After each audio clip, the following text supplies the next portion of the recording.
Hello and welcome back to Bucket Drop, where today, as you can see, we're playing Advance Wars 2. I love Advance Wars. It's one of my favorite series. I've been playing it since the first one came out. I think I might have been playing Advance Wars before I was playing Fire Emblem even, which both are very similar games made by the same company. They're both made by Intelligent Systems for the Game Boy Advance. And it's an older series called the Wars series, the Nintendo Wars series, that started a long time ago in Japan, in the 90s in Japan, on the original Nintendo, which those games were not released in America, as far as I know. But first ones we got, or at least that I definitely know we got, was Advance Wars and Advance Wars 2. Today I'm going to be playing Advance Wars 2. Mainly, I wanted to start playing it because at this year's E3, they announced a remake of Advance Wars 1 and 2, and it reminded me just...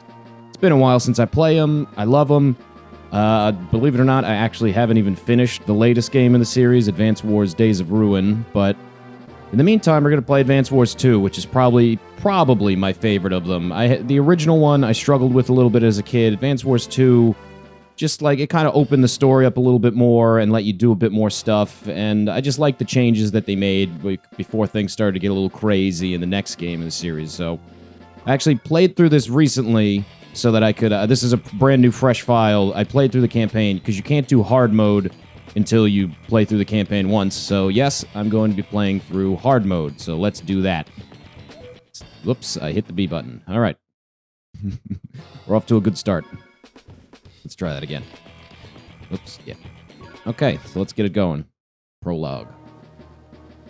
Macroland. I always thought this was Marcoland. And I'm literally just now noticing that it's Macroland. Macroland, where the Black Hole Army's iron fist has crushed all opposition. Elsewhere, their grip is tightening. Hawk, come to me. By your command, my Lord Sturm. How goes the Macroland invasion? Excellent, my lord. The other COs have just completed their operations. CO stands for Commanding Officer. Our objective is clear, is it not? To establish a base of black hole operations here on Wars World. Yes. Recently, I instigated a great conflict between the countries here. That's the plot of the first game. I sought to conquer them all amidst the unrest. I failed. That was in Cosmoland, was it not, my lord? I will not make the same mistakes again. This time, I will have a base and invade at my leisure. To that end, I need materials and money. Do not worry, my lord. The COs have been given their orders. They will transport all that you desire from the lands they seize. Do not fail me. Never, my lord. Alright, so that was Sturm, the big baddie of the first two games. But here we're going to start with Orange Star. Now, the different nations in this game, at least the first couple games, are based on real-world places. So the Orange Star Army is based on the United States. And this is Andy right here, the main character. Hey, Sammy. Nell said you needed to see us. Ah, Andy, Mechs, thanks for coming so quickly. You're not going to believe this, but the Black Hole Army's back. You gotta be kidding me. Didn't they learn their lesson last time? I guess not. Let's go get them. Where are they? Andy's kind of a doof. Slow down, Andy. The enemy's not here in Cosmoland. Well, where are they? In our world. In Wars World, there are several continents, right? Really? Continents? Andy, you idiot. Hey, you're not calling me dumb, are you? Well, I ain't calling you smart, so... People who don't know anything don't know nothing. Okay, Hanakawa. Knock it off, you two. This is neither the time nor the place for that. According to Nell, Macroland is the focus of the conflict, but they've been spotted in other countries too, including here in Orange Star. And Blue Moon and Yellow Comet? Yep, and Green Earth as well. That's all of the lands. I wonder if they're mobilizing to push the Black Hole Army back too. Black Hole is the bad guys. Woohoo! It'll be like a family reunion. Andy, this is a war. Do you think it's anything to be excited about? No, but we'll get to see everyone again. That makes me happy. Come on, let's go.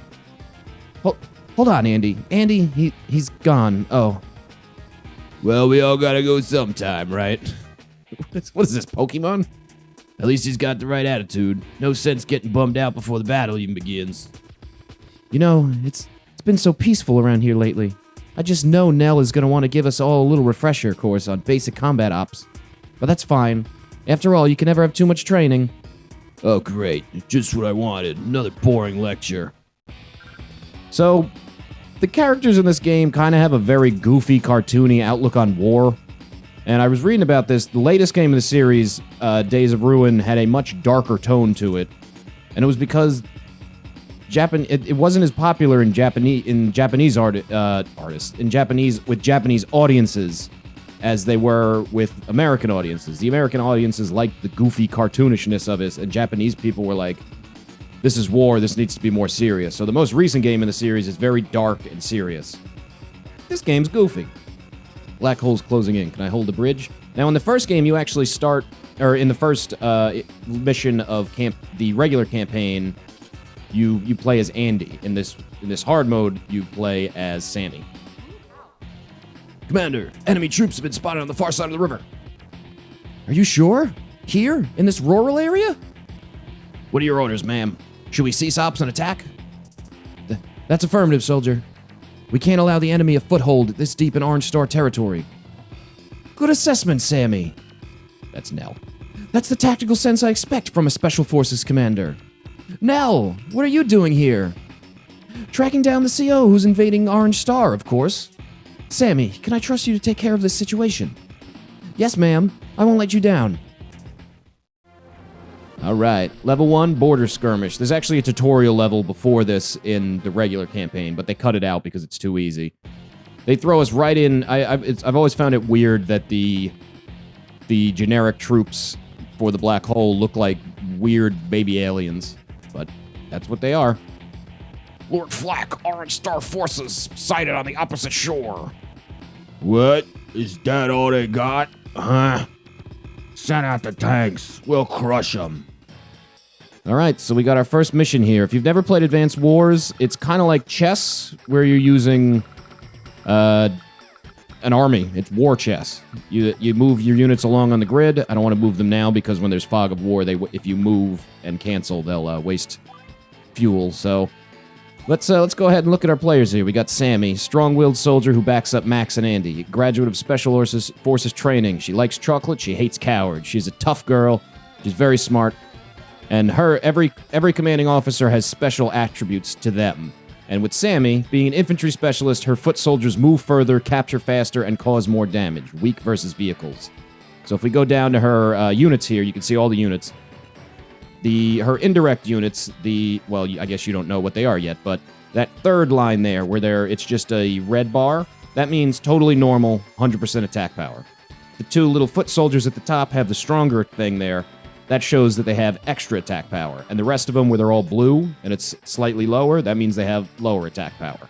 And all of the units on the side there say movement +1 because her transport movements, those are units that don't attack but can transport foot soldiers. They all have an extra space of movement. So her infantry are super strong, her indirect fire is normal, and all of her direct fire units are weak. And before I explain co-powers, I'll look at Flack. Flack, the strongman of the Black Hole Army, promoted from private by Hawk. He likes meat, he hates veggies. Go figure. High firepower, but he relies solely on strength. His shoddy technique sometimes reduces the damage his units deal. So every unit has a hidden stat called Luck, where when you go to attack someone, it'll say you're going to do like 55% damage, which would mean it would do 5 out of 10 health. And then the extra 5 is kind of carried over. And then each character has a hidden luck stat. I think by default for everyone it's 10, maybe it's 5, where there's a chance that they'll do 5% more or 5% less.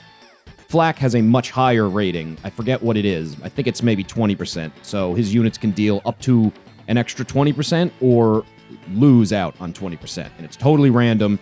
So in all honesty, he's a very bad co.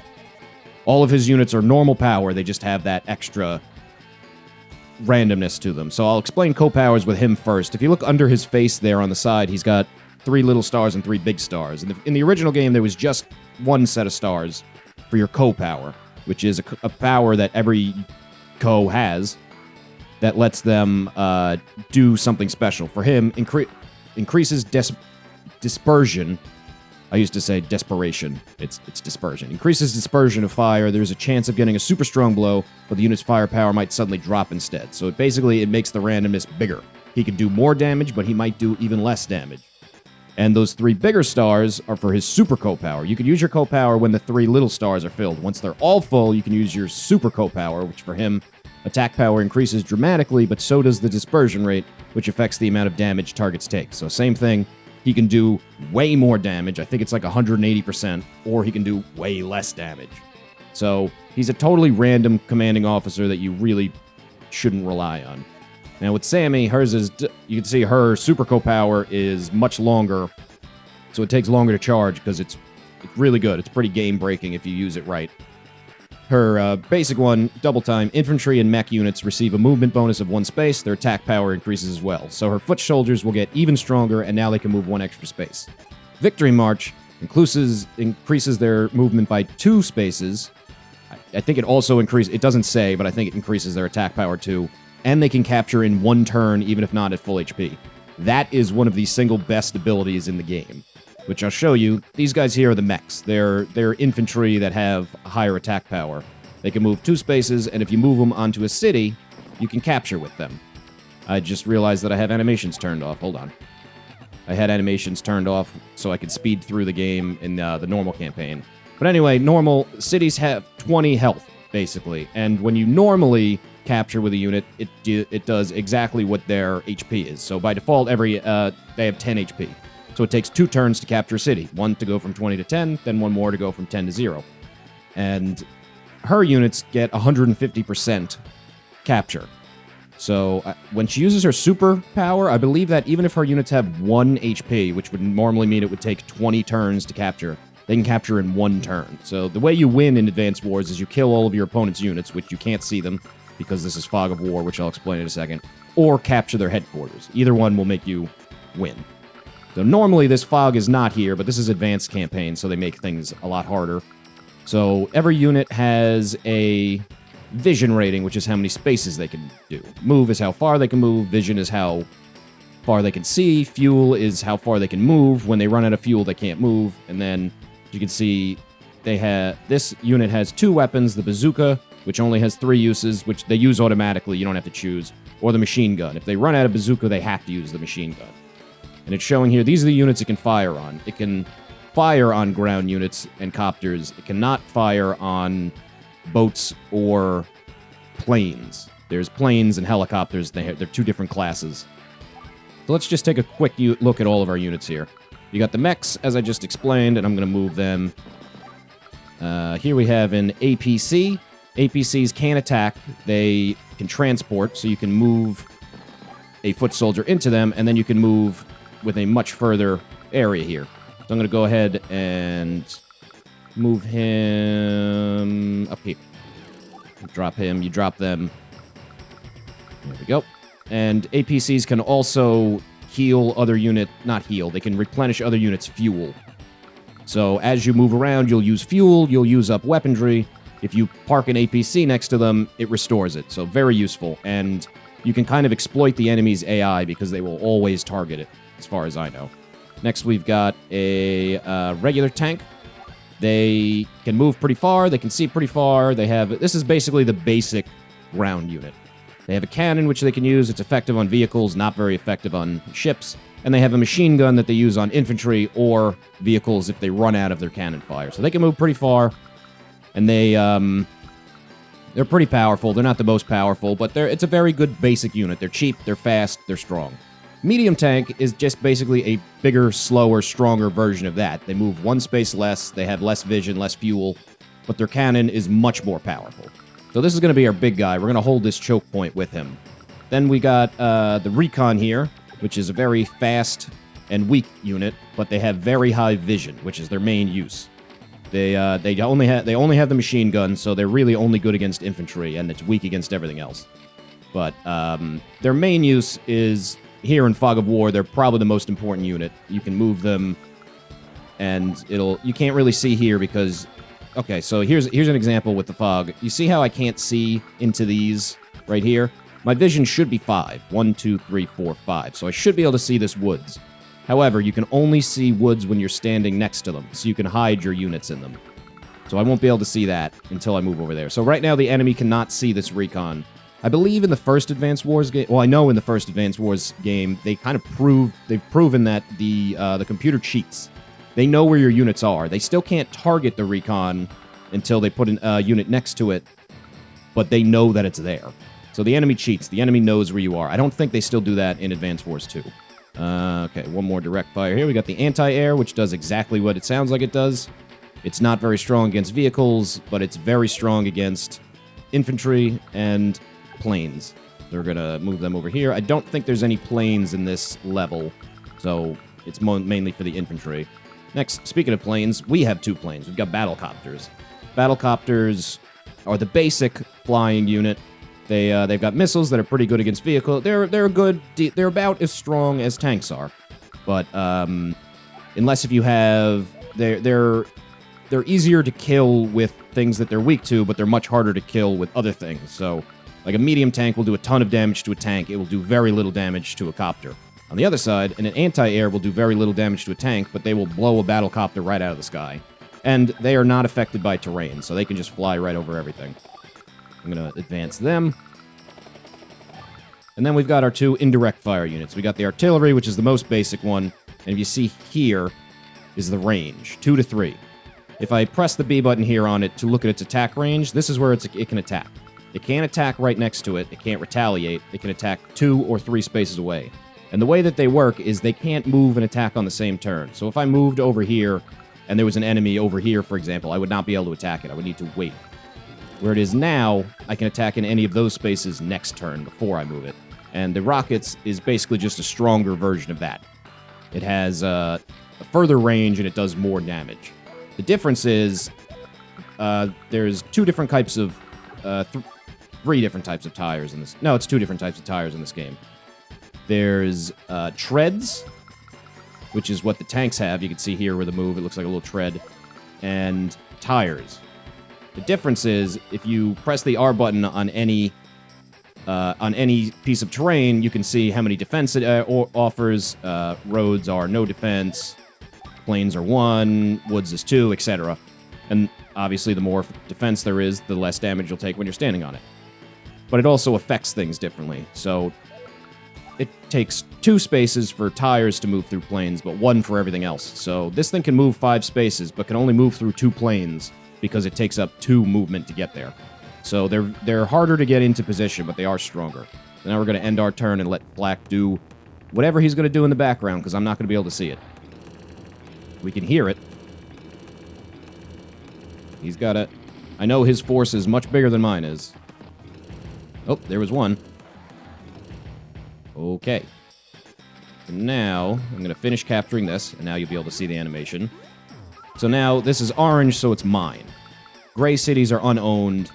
Whatever color your army is, that if the city is that color, then it's yours. And what cities do is they give you money. So I have $0 right now. You look up in the corner there. Every turn, you get $1,000 for each property you own, which is not going to come into play in this map, but in later maps, when you build your own units, they cost money. So each city gives you money towards that. They also heal and restock your units. So if I had, if this anti-air took some damage, I could rest it on here, and at the beginning of the following turn, it'll get its fuel, ammo replenished, and it will heal 2 HP. So cities are very useful, and capturing properties is often the first thing that you want to do in every map. But okay, we're going to advance slowly here, because I know there's going to be a lot of enemies hiding around here, and I can't see them. So first thing I'm going to do is I'm going to move my medium tank here, put it in position, because I'm going to hold this with it, because that's my strongest unit. And I'm going to line up a little wall here with my advanced fire unit, with my indirect fire unit. So now the artillery can fire on either of these 2 spaces, and the rockets can fire on any of these spaces. So they're going to kind of whittle down over here. In the meantime, we're going to move over here. Okay, so we revealed him now. So he can see me because I'm in the woods, and he's right next to me. If he wasn't right there, they wouldn't be able to see this. But unfortunately, now they can. And one other little quirk with infantry is if you move them onto the mountains, it increases their vision. You couldn't really tell there, but it increases their vision to adds 3 to it.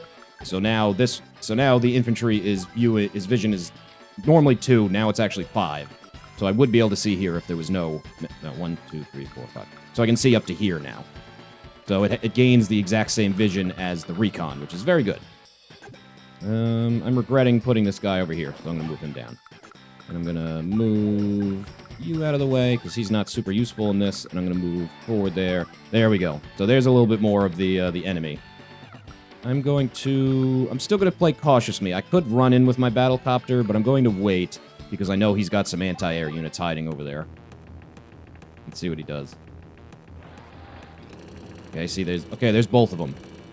Now, one thing with Flak is his AI is pretty bad.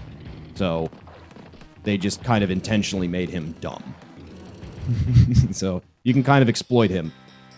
I guess maybe these 2 units weren't close enough that they could have attacked me over here, but if he had moved his mech out of the way, Oh, actually, you know what? Nope, I was thinking there. The battlecopter is in the woods, so the only way you can attack it is to move next to it. So in order for him to attack my battlecopter, he would have had to move his mech onto one of these other 2 spaces here, and then move the anti-air and attack me. 1, 2, 3, 4, 5, 6, 7. Actually, he can't move and attack me from there, so unless if it was over here, he wouldn't have been able to attack me. But anyway, now we're going to get to smashing. Here's our first battle.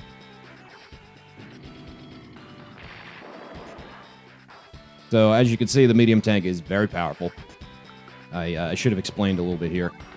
See, 75% is the expected damage, and then it's going to be plus or minus a little bit. So, I'm actually going to attack... Are they the same power? Okay, no. So, the rockets is a little bit more powerful than the... So, I'm going to attack this one with the rockets and hopefully kill it, because otherwise it can walk up and attack my... artillery. Alright, now we're going to go for this one. I could be killing these units, but leaving them at low HP is another good way to do it, because then they're sitting there taking up space, and the lower your HP is, the lower your attack is. So, if my medium tank has 10 HP, it can blast this thing almost away in one shot. If my medium tank had 5 HP, it would probably only do about 4 damage. So, it's a little more proportional than that. I'll move over and attack this guy. 1, 2... Yeah, I'm good here. So I have a much higher defense here. The mountains are the strongest defense in the game. It's tied 4 spaces, tied with the HQ. So, and Sammy's, her mechs are stronger than normal, so I can attack with relatively little caution there, and it'll be fine. Blast him out. Alright. Will this get rid of this? That might not kill it. Let's try it, though. Yes, it did. Alright, so it said 21, so really it only did 2 damage, but I got a little lucky there and did a little extra. So now, there's really nothing that can handle these battlecopters, so they're going to be pretty strong for... They're going to be a big part of the game now. But I'm going to play it slow. I should mention here, at the end of every game, at the end of every level, rather, you get a ranking from, I think, D rank all the way up to, maybe even E rank, all the way up to S rank. And it's graded on 3 things, and I'll explain them when I get to that part, but the point I'm trying to make is I am not aiming to get an S rank on everything here. Despite how long I've been playing this game, I'm not actually very good at it, as evidenced by me not finishing the latest game in the series because it was too hard. There was one mission that I got stuck on and I couldn't beat. So, I'm not trying to get, like, perfect score. I'm not trying to 100% ace this thing. I'm just trying to get through the game, baby. We're going to do our best. It's interesting, actually. I decided to play this game, A, because I like it a little bit more than the first one. The first one, the advanced campaign, is way, way harder. Like, the advanced campaign in Advance Wars 1 is one of the hardest Advance Wars anything that there is. It's extremely hard. And I've never been able to beat it. Like, I literally struggle on mission number 1. That's how hard it is. So, like I said, I'm not amazing at this game. Don't think that I am. Just trying to get through it. But with Advanced Wars 1, I had it. Now see, there's 2 units there just combined. So if you have 2 units that have less than 10 HP, you can combine them, which will restore their combine their HP together. So he combined his 2 and his 4 HP tank into this one 6 HP tank here now. So it's a good way to like clear up some fodder when you have a bunch of units that are starting to gum it up. But what I was saying was I had Advanced Wars 1. I had the Nintendo Power guide for it and everything, and I think all of the information in it was right. Maybe not, but it was at least mostly right. But I lost the game for the longest time. I couldn't find it. I was like, did I imagine having this game? Did I lend it to a friend and not get it back? I don't know what happened. One day then, when I was cleaning up my room, I found it. Somehow it wound up behind my dresser. My dresser has a mirror, like one of those big mirrors. Whoops. Okay, so there was a unit there. So if you try and move into a space where there's a hidden enemy, that will happen. So that's why I was not able to move there. And I'm going to continue to play it safe here. I could run in a little bit. Speed is something you get judged on in this game. So maybe my speed score will go down a little bit, but I'm not going to put these guys in danger yet, because if I move them up to kill this, then they're just going to get blasted by all these medium tanks and stuff. So we're going to keep playing it safe. My dresser is a regular dresser. Oh, he's using his super co-power. He's out of control. Let's see what he does. So this could either be good or bad. Good because he might be wasting it. Bad because he might blow me away. Oh, no, that's fine. Okay, that's pretty normal. Normal damage on that one. Attack it with the Recon. That's not going to do much. Okay, moving it. This one might do a bit. No, that's pretty normal. This is what his Flex sucks, to put it bluntly. He really sucked. My co-power is charged, but I'm going to save up because I don't really need to use it right now. So now your co-power charges whenever you deal or take damage, and when your units are destroyed or when you destroy a unit, it's more. However, it does not get charged the turn you use it. So right now, if I blast away on him, he's not going to get anything towards another super co-power. So this is the time to start blasting and get him. So maybe... I was going to say maybe I will use my co-power, but I won't. I'm going to save it. I'm just going to start blowing him away. But what I was saying, I lost the game. I don't know, for years I couldn't find it. And this was before I discovered emulation, so I literally just couldn't play it. And it just somehow I was cleaning my room, I was vacuuming underneath, and somehow it wound up behind my dresser. Which my dresser is... There's no one here, right? Yeah. My dresser has a big mirror on it, so I don't know how it wound up behind there. There's nothing really for it to fall behind. But I'm not... Whatever. It is what it is.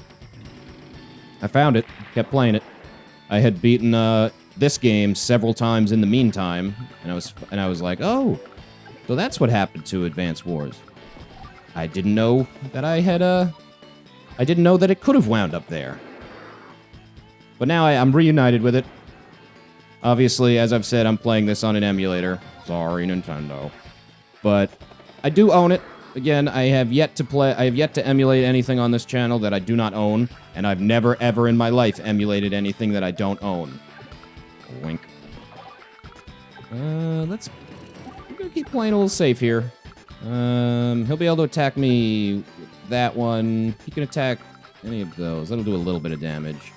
And these ones, as long as my medium tank will be safe, which that's the thing I'm worried about, because his medium tank is the only thing that can stand up to my medium tank now. Okay, so he combined those. That's good. This isn't great, but it's okay.